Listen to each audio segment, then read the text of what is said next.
Hello dears. അപ്പോൾ ഒരു കുട്ടി എന്നോട് കുറച്ച് ദിവസമായിട്ട് ഈ ഒരു റെഫറൻസ് പിക്ക് അയച്ചു തന്നിട്ട് ഇതുപോലൊരു ബ്രേസ്ലെറ്റ് ഉണ്ടാക്കി കൊടുക്കാമോ എന്ന് ചോദിച്ചിട്ടുണ്ടായിരുന്നേ. അപ്പോൾ ഇതിൻ്റെ ആ ഒരു പേൾ കിട്ടാത്തത് കാരണമാണ് ഇത്രയും ലേറ്റ് ആയത്. അപ്പോൾ ഇന്ന് ആ ഒരു പേളിൻ്റെ ഒരു ചെയിൻ തന്നെ കിട്ടിയിട്ടുണ്ട്. അപ്പോൾ ആ ചെയിൻ ഇതുപോലെ ഞാൻ എടുത്തിട്ടുണ്ട്. എന്നിട്ട് ആ ഒരു പറഞ്ഞ അളവിലോട്ട് ഞാനൊന്ന് കട്ട് ചെയ്തെടുക്കുന്നുണ്ട്. അപ്പോൾ കുട്ടി ഒരു അളവ് എനിക്ക് അയച്ചു തന്നിട്ടുണ്ട്. അതേ അളവിലാണ് ഞാനിപ്പോൾ കട്ട് ചെയ്തെടുക്കുന്നത്. നിങ്ങളുടെ അളവ് എത്രയാണോ അത്രയും നിങ്ങൾക്ക് ആവശ്യമുള്ളത് കട്ട് ചെയ്തെടുക്കാം. ഇപ്പോൾ ഞാൻ ഇത്രയുമാണ് കട്ട് ചെയ്തെടുക്കുന്നത്. പിന്നീട് വേണ്ടത് ഒരു ചെറിയ ചെയിനാണ്. നമ്മുടെ ഏറ്റവും തിന്നായിട്ടുള്ള ചെയിനില്ലേ, ആ ഒരു ചെയിനാണ് എടുത്തിട്ടുള്ളത്. സെയിം അളവിൽ തന്നെയാണ് ഞാൻ എടുത്തിട്ടുള്ളത്. അപ്പോൾ പിന്നെ വേണ്ടത് ഇതുപോലുള്ള കുറച്ച് മുത്തുകളാണ് ആവശ്യം. അപ്പോൾ ഇതെല്ലാം തന്നെ ഗോൾഡ് പ്ലേറ്റഡ് ആണ്, പെട്ടെന്ന് കളർ ഫെയ്ഡാവില്ല. പിന്നെ ഇത് ഫ്യൂസ് സ്റ്റാർ ആണ്. അപ്പോൾ എല്ലാ വീഡിയോസിലും പറയുന്നത് പോലെ തന്നെയാണ് ഞാൻ പറയുന്നത്, പക്ഷേ ഫസ്റ്റ് ടൈമാണ് കാണുന്നവർക്ക് വേണ്ടിയിട്ടാണ് ഡീറ്റെയിൽഡ് ആയിട്ട് പറയുന്നത്. അപ്പോൾ ഫ്യൂസ് സ്റ്റാറിൻ്റെ ഒരു കമ്പി മാത്രം ഇങ്ങനെ കട്ട് ചെയ്തെടുത്തിട്ട് അതിൻ്റെ രണ്ട് തുമ്പിലും ഓരോ ബഡ് പോലെ ഉണ്ടാവും. ആ രണ്ട് ബഡും നമ്മൾ കട്ട് ചെയ്തെടുക്കുകയാണ്. എന്നിട്ട് ഫസ്റ്റ് നമ്മൾ ആ ഒരു കുഞ്ഞ് ചെയിനിലാണ് കോർക്കുന്നത്. ആ പേളിൻ്റെ അല്ല, ഒരു കുഞ്ഞ് ചെയിനിൽ നമ്മളിങ്ങനെ കോർത്തെടുക്കുകയാണ്. കോർത്തെടുത്തിട്ട് രണ്ട് തുമ്പും, അതായത് ആ ഒരു ഫ്യൂസ് സ്റ്റാറിൻ്റെ രണ്ട് തുമ്പും ഇങ്ങനെ ഒരുപോലെ പിടിച്ചെടുത്തിട്ട് നന്നായിട്ടൊന്ന് ചുറ്റിയെടുക്കുക. അപ്പോൾ ചുറ്റുമ്പോൾ കുറച്ച് ബുദ്ധിമുട്ട് ചുറ്റണം, കാരണം ഏറ്റവും ചെറിയ ചെയിൻ ആയതുകൊണ്ട് തന്നെ പെട്ടെന്ന് ചുറ്റാൻ ബുദ്ധിമുട്ടായിരിക്കും. അപ്പോൾ ഞാൻ അയച്ചു കൊടുത്തവർക്കൊക്കെ ഒരുപാട് ഇഷ്ടപ്പെട്ടിട്ടുണ്ട്. പക്ഷേ ഒരു പ്രശ്നം എന്ന് പറഞ്ഞാൽ ഏറ്റവും കുഞ്ഞ് ചെയിൻ ആയതുകൊണ്ട് തന്നെ അതിനെ നമുക്ക് അതിൻ്റെ ഹോൾ ഉണ്ടോ എന്ന് തന്നെ ഒരു ഡൗട്ടാണ്. അപ്പോൾ ഫസ്റ്റ് ടൈമാണ് ചെയ്യുന്നവർക്ക് ഇതിനേക്കാളും കുറച്ചും കൂടി വലിപ്പത്തിലുള്ളതും അതിനേക്കാളും വലിപ്പം ഓരോരോ സൈസിനും അവൈലബിൾ ആണ്. ഏറ്റവും തിന്ന് തന്നെ തിരഞ്ഞെടുക്കാൻ ശ്രമിക്കാതിരിക്കുക. അപ്പോൾ പിന്നീട് നമുക്ക് വേണ്ടത് ഈ ഒരു ലോക്ക്, ഗിയർ ലോക്കാണ്. അപ്പോൾ ഗിയർ ലോക്ക് ഞാൻ ലോക്ക് ചെയ്യാൻ വേണ്ടി, അതായത് കൊളുത്തിൻ്റെ ആ ഒരു ഭാഗത്ത് ഞാൻ 2 ഗിയർ ലോക്കാണ് യൂസ് ചെയ്യുന്നത്. അതാണ് കുറച്ചും കൂടി ഭംഗിയായിട്ട് എനിക്ക് തോന്നിയിട്ടുള്ളത്. അപ്പോൾ ഞാൻ 2 എടുത്തിട്ട് നമ്മൾ ആ ചുറ്റിയിലെ ആ ഒരു കമ്പി വഴിക്ക് ഇങ്ങനെ ഒന്ന് കോർത്ത് കൊടുക്കുകയാണ്. അപ്പോൾ ഈ ചെയിൻ എത്രത്തോളം തിന്നാണെന്ന് കാണാൻ വേണ്ടിയിട്ടാണ് ഞാൻ ഈ ചെയിനകത്തോട്ട് ഈ ഒരു ഗിയർ ലോക്ക് കോർക്കുന്നത്. അപ്പോൾ അത്രയും ചെറുതാണ്, അതായത് നമ്മുടെ നൂലൊക്കെ ഒരു 2 ചുറ്റിലൊക്കെ എടുക്കുന്ന ആ ഒരു അളവിന് മാത്രമേ ഉള്ളൂ ഈ ചെയിന്. പിന്നീട് ആ ചെയിനിൽ കോർത്തതിന് ശേഷം നമ്മൾ പിന്നീട് കോർക്കാൻ പോകുന്നത് ആ പേളിൻ്റെ ചെയിനിലോട്ടാണ്. ഏറ്റവും തുമ്പ് ഭാഗത്ത് ആ പേൾ ചെയിനിലോട്ട് ഇങ്ങനെ കോർത്തിട്ട് കുറച്ച് മാത്രം നമ്മൾ ചുറ്റിയെടുത്ത ഫ്യൂസ് സ്റ്റാർ ഇതുപോലെ വിട്ടിട്ട് താഴ്ഭാഗത്തോട്ട് ഇങ്ങനെ വളച്ചെടുക്കുക. എന്നിട്ട് 2 വട്ടം മാത്രം ഇങ്ങനെ ചുറ്റിയെടുക്കുക. അപ്പോൾ 2 വട്ടം മാത്രം ചുറ്റുക എന്ന് പറയുന്നത്, കൂടുതൽ ചുറ്റിയാൽ അവിടെ വീതിയല്ല, കുറച്ച് തടിപ്പ് കൂടാനുള്ള ചാൻസ് ഉണ്ട്. അപ്പോൾ നമുക്ക് ഈ ഒരു ഗിയർ ലോക്കിലെ തിരിച്ച് അതിൻ്റെ പുറത്തോട്ട് കൊണ്ടുവരാൻ ബുദ്ധിമുട്ടായിരിക്കും. അപ്പോൾ ഈ ലോക്ക് നമുക്ക് തിരിച്ച് എടുക്കുന്നതെന്ന് വെച്ചാൽ ആ കട്ട് ചെയ്ത് കളഞ്ഞ ആ കമ്പിയുടെ ഭാഗത്ത് നമ്മുടെ കഴുത്തിലൊക്കെ കൊണ്ട് മുറിയാനുള്ള ചാൻസ് ഉണ്ട്. അതില്ലാതിരിക്കാൻ വേണ്ടിയിട്ടാണ് ആ ഒരു കട്ട് ചെയ്ത പോർഷൻ്റെ ആ ഒരു പുറത്ത് വെച്ചിട്ടാണ് നമ്മൾ ഈ ഒരു ഗിയർ ലോക്ക് നന്നായിട്ടൊന്ന് പ്രസ് ചെയ്ത് വെക്കുന്നത്. ഇതുപോലെ നന്നായിട്ട് ലോക്കായിട്ട് കിട്ടിയിട്ടുണ്ട്. അപ്പോൾ ഇങ്ങനെ വെക്കുമ്പോൾ നമ്മുടെ കഴുത്തിലൊന്നും കൊണ്ട് മുറിയാനുള്ള ചാൻസ് കുറവായിരിക്കും.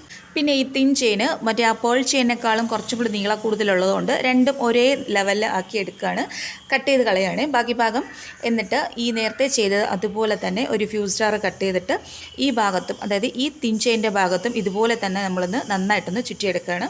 അപ്പോൾ എൻ്റെ വീഡിയോസ് ഫസ്റ്റ് ടൈം കാണുന്നവരുണ്ടെങ്കിലും എൻ്റെ വീഡിയോസ് കുറച്ചെങ്കിലും യൂസ്ഫുൾ ആണെന്ന് തോന്നിയിട്ടുള്ളവരും പ്ലീസ് ഒന്ന് സബ്സ്ക്രൈബ് ചെയ്ത് സപ്പോർട്ട് ചെയ്യണേ. ഇതുവരെ സപ്പോർട്ട് ചെയ്ത എല്ലാ പേർക്കും ഒരുപാട് താങ്ക്സ് ഉണ്ട്. അപ്പോൾ നമ്മൾ കുറച്ച് ബീഡ്സും, അതായത് ഗോൾഡൻ മുത്തും പിന്നെ കുറച്ച് ലോക്കും കൂടി എടുത്തിട്ടുണ്ട്. ഈ ലോക്ക് ആദ്യം ഒരെണ്ണം കോർക്കുക, പിന്നെ ഒരു മുത്ത്, പിന്നെ കോർക്കേണ്ടത് 2 ലോക്കാണ്. അതായത് അടുത്ത മുത്തിന് ഈ നമ്മളിപ്പോൾ കോർത്ത മുത്തിൻ്റെ സൈഡ് ലോക്ക് ചെയ്യാനും പിന്നെ അടുത്ത കോർക്കുന്ന മുത്തിൻ്റെ ഫ്രണ്ട് ലോക്ക് ചെയ്യാനും അതൊന്ന് എപ്പോഴും ശ്രദ്ധിക്കുക. ഫസ്റ്റ് ഒരു ലോക്ക് ഞാൻ ഇട്ടിട്ടുണ്ട്, പിന്നെ രണ്ടാമത് ഒരു മുത്ത്, പിന്നെ 2 ലോക്ക്, പിന്നെ ഒരു മുത്ത്, വീണ്ടും 2 ലോക്ക്, ഒരു മുത്ത്, പിന്നെ ഒരു ലോക്ക്, അങ്ങനെയാണ് ഇടുന്നത്. എന്നിട്ട് നമുക്ക് എവിടെയാണോ ആവശ്യം അവിടെ വെച്ചിട്ടൊന്ന് പ്രസ് ചെയ്തെടുക്കുകയാണ്. ഇപ്പോൾ ഞാൻ ആ പേളിൻ്റെ മുത്തിൻ്റെ ആ ഒരു ഇടയ്ക്ക് വരുന്ന ഒരു രീതിയിലാണ് എനിക്ക് റെഫറൻസ് പിക്ക് കിട്ടിയിട്ടുള്ളത്. അപ്പോൾ അതേ രീതിയിൽ തന്നെയാണ് ഞാനിവിടെ ചെയ്തെടുത്തിട്ടുള്ളത്. ഈ നടുവ് ഭാഗത്ത്, അതായത് ആ 2 പേളിൻ്റെയും നടുവ് ഭാഗത്താണ് ആ ഒരു ഗോൾഡൻ മുത്ത് വരുന്ന രീതിയിൽ ചെയ്യുന്നത്. പിന്നെ ഇങ്ങനെ വെച്ച് നോക്കിയിട്ട് നമുക്ക് വീണ്ടും കുറച്ച് ഇങ്ങനെ കറക്റ്റ് പ്ലേസ് എവിടെയാണെന്ന് നോക്കിയിട്ട് അങ്ങനെ ചെയ്യാം.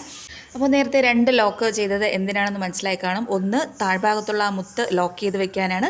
പിന്നെ ഈ അടുത്ത മുത്തിന് വേണ്ടിയിട്ട് ഇങ്ങോട്ട് മുത്ത് താഴ്ഭാഗത്തോട്ട് പോകാതിരിക്കാൻ വേണ്ടി ഫസ്റ്റ് ഒരു ലോക്ക് ചെയ്യണം, എന്നിട്ട് വീണ്ടും അപ്പുറത്തെ ഭാഗത്തും ലോക്ക് ചെയ്യണം. മനസ്സിലായെന്ന് വിചാരിക്കുന്നു. മനസ്സിലാകാത്തവർ കമൻസ് വഴി ചോദിക്കുകയാണെങ്കിൽ ഞാൻ റിപ്ലൈ തരുന്നതായിരിക്കും. അപ്പോൾ നമ്മളിവിടെ 4 മുത്താണ് കോർത്തെടുത്തിട്ടുള്ളത്, 3 എണ്ണമേ ആവശ്യമായിട്ട് വന്നിട്ടുള്ളൂ. അപ്പോൾ 4 പേളിൻ്റെ മുത്തും 3 ഗോൾഡൻ മുത്തുമാണ് ഇപ്പോൾ ഈ ബ്രേസ്ലെറ്റിന് ആയിട്ടുള്ളത്. അപ്പോൾ നമ്മളിതാ ഇത് എല്ലാം ഇതുപോലെ തന്നെ ചെയ്യുകയാണ്. അപ്പോൾ ഇതിൻ്റെ സെയിലിനെ കുറിച്ചൊക്കെ അറിയാനായിട്ട് ഞാൻ വാട്സപ്പ് നമ്പർ കൊടുത്തിട്ടുണ്ട്. അതിൽ മെസ്സേജ് മാത്രം അയയ്ക്കുക, കോൾ ചെയ്യരുത് പ്ലീസ്. കാരണം കോൾ ചെയ്താൽ എനിക്ക് എടുക്കാൻ ബുദ്ധിമുട്ടായിരിക്കും, അതുകൊണ്ടാണ്. പിന്നീട് ലോക്ക്, അതായത് കുളത്തിൻ്റെ ഭാഗത്ത് ലോക്ക് ചെയ്ത് വെക്കാനായിട്ട് നമ്മൾ 2 ഗിയർ ലോക്കും കൂടി കോർത്തെടുത്തിട്ട് ഈ ഒരു ഫ്യൂസ് സ്റ്റാറില്ലേ, അതായത് ഫ്യൂസ് സ്റ്റാർ നമ്മൾ ആ ഒരു കമ്പി പോലെ ചുറ്റിയെടുത്തത് അത് നേരത്തെ ആ ഒരു ചെയിനിൽ പേൾ ചെയിനിൻ്റെ അറ്റത്തുള്ള ആ ഭാഗത്തും കൂടി ഇങ്ങനെ ഒന്ന് ചുറ്റിയെടുക്കണം. അതായത് 2 പേൾ ചെയിനും ഈ ഒരു തിൻ ചെയിനുമായിട്ട് കണക്ട് ചെയ്യുന്നതാണ്. നേരത്തെ ചെയ്ത അതേപോലെ തന്നെയാണ്. അതായത് ആ ഒരു ഫ്യൂസ് സ്റ്റാർ ഇങ്ങനെ താഴ്ഭാഗത്തോട്ട് വളച്ച് 2 വട്ടം ചുറ്റിയെടുക്കുക, എന്നിട്ട് കട്ട് ചെയ്ത് കളഞ്ഞിട്ട് ആ ഒരു ലോക്ക് തിരിച്ചെടുത്തിട്ട് അതിൻ്റെ പുറത്ത് ഒന്നൊന്ന് പ്രസ് ചെയ്ത് വെക്കുക. അപ്പോൾ ഇതുപോലെ കിട്ടിയിട്ടുണ്ട്. പിന്നീട് നമുക്ക് ആവശ്യമുള്ളതാണ് ഇത് ജംറിങ് ആണ്.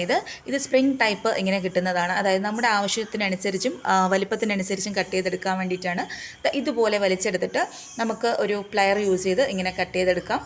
അപ്പോൾ ഇതിൽ ഞാൻ അത്യാവശ്യം വലിപ്പത്തിനാണ് കട്ട് ചെയ്തെടുത്തിട്ടുള്ളത്. നിങ്ങൾക്ക് ചെറുതാണ് വേണമെന്നെങ്കിൽ ചെറുതായിട്ട് കട്ട് ചെയ്തെടുക്കാം. കുറച്ച് വലിപ്പം കൂടുതൽ വേണമെന്നുണ്ടെങ്കിൽ കുറച്ച് വലുതായിട്ടൊക്കെ നമുക്ക് കട്ട് ചെയ്തെടുക്കാം, അത് പ്രശ്നമല്ല.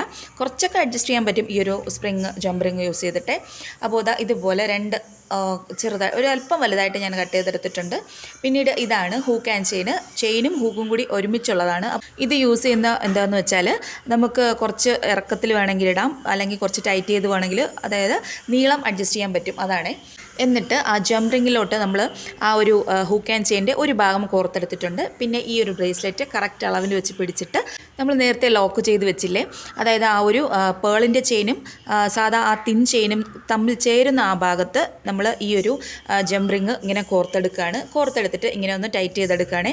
നന്നായിട്ട് ടൈറ്റ് ചെയ്യുമ്പോൾ പ്രത്യേകം ശ്രദ്ധിക്കുക, നന്നായിട്ട് പ്രസ് ചെയ്ത് വയ്ക്കുക, അല്ലെങ്കിൽ ഊരിപ്പോകാനുള്ള ചാൻസ് ഉണ്ട്. പിന്നീട് അടുത്ത ഭാഗത്തും ഇതുപോലെ തന്നെ ചെയ്യാണ്. എന്നിട്ട് രണ്ടും തമ്മിൽ ഒന്ന് കൂട്ടി കെട്ടുകയാണ്.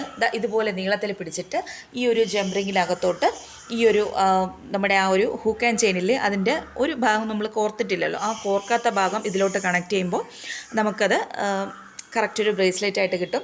അതും നന്നായിട്ടൊന്ന് പ്രസ് ചെയ്ത് വെക്കുക. അപ്പോൾ ആ ഒരു റെഫറൻസ് പിക്കിൽ ആ ഒരു ബ്രേസ്ലെറ്റ് ആയോ ഇല്ലയോ എന്നുള്ളത് നിങ്ങളൊന്ന് കമൻറ്റ് ചെയ്തേക്കണേ. അപ്പോൾ ഇത് ചോദിച്ച ആ കുട്ടി കുറച്ച് അധികം നാളായി പറഞ്ഞിട്ട്, പക്ഷേ ഈ പേൾ ചെയിൻ കിട്ടാത്തത് കൊണ്ടാണ് ഇത്രയും ഡിലേ ആയത്. എങ്കിലും ചേച്ചി കിട്ടിയിട്ട് പതിയെ ചെയ്തു തന്നാൽ മതിയെന്ന് പറഞ്ഞാൽ കുട്ടിയുടെ ഒരു മനസ്സ് എനിക്ക് ഭയങ്കരമായിട്ട് ഇഷ്ടമായി. അപ്പോൾ ഇതാണ് ഫൈനൽ റിസൾട്ട്. ഇഷ്ടമായി ലൈക്ക് ചെയ്യാനും ഷെയർ ചെയ്യാനും സബ്സ്ക്രൈബ് ചെയ്യാനും മറക്കരുതേ. Thank you for watching.